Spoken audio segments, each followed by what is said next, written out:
हे बघा, जळगाव जिल्ह्यामधली रावेरची लोकसभा काँग्रेसने 1989, 91, 96, 97ला 13 महिन्यासाठी, 98ला हरले, 2004ला हरले, 2009ला हरले, 2014ला हरले.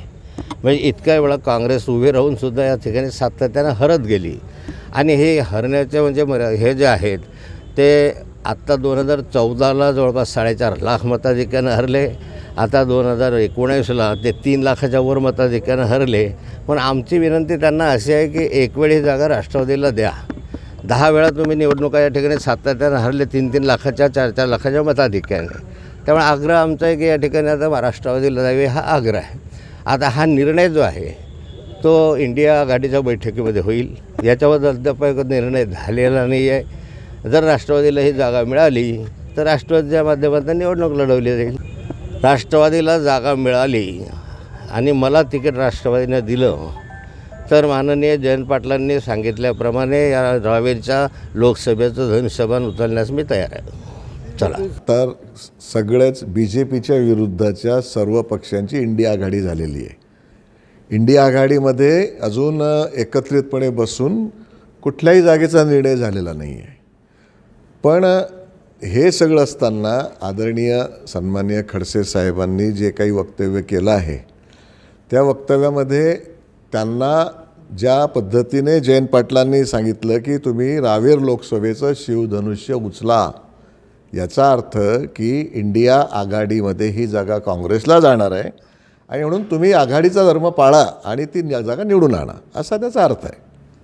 आमच्या काँग्रेस पक्षामध्ये उमेदवारी हे आदरणीय CWC कमिटीचे सदस्य आणि AICCचे प्रेसिडेंट हे ठरवत असतात.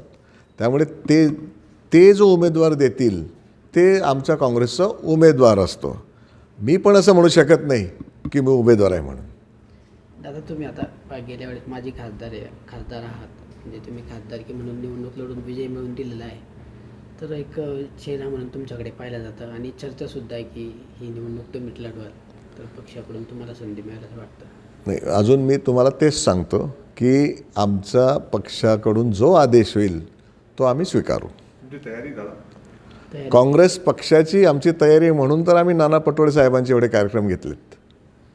जर पक्षाने तुम्हाला जर संधी दिली तर तुम्ही लढवाल स्वतः?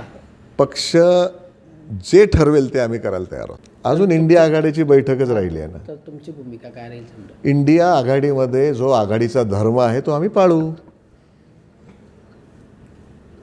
तुम्ही सहकार्य कराल दादा? इंडिया आघाडीचा धर्म आतापर्यंत आम्ही पाळत आलो ना, आम्ही पाळत आलो आहे. त्यांनी पाळलाय की नाही ते तुम्हाला आम्ही म्हणजे जर मागचा इतिहास काढायला गेलो तर तुमच्या लक्षात येईल की बुवा काय काय गोष्टी घडलेल्या आहेत. पण आम्हाला ते आता बोलायचं नाही. जसं तुम्ही सांगितलं की काँग्रेसला जागा मिळाली तर खडसे साहेबांची मदत आम्हाला लागेल, निश्चित जरूर. त्यांचं मार्गदर्शन लागेल. हो, पण जर उद्या खडसे उमेदवार असले तर तुम्ही आघाडीचा धर्म म्हणून त्यांना मदत कराल? तो जर आणि तरला काही अर्थ नाही आहे ना. जर आणि तरला अर्थ नाही आहे. या मतदारसंघाचा DNA काँग्रेसचा आहे. त्याच्यामुळे जागा आपल्यालाच मिळेल. काँग्रेसलाच मिळणार आहे, त्यांनाही माहिती आहे. अशा प्रकारचं वक्तव्य का करतायत? आता खडसे साहेबांचं त्यांनाच विचारून घ्या तुम्ही. म्हणजे त्यांना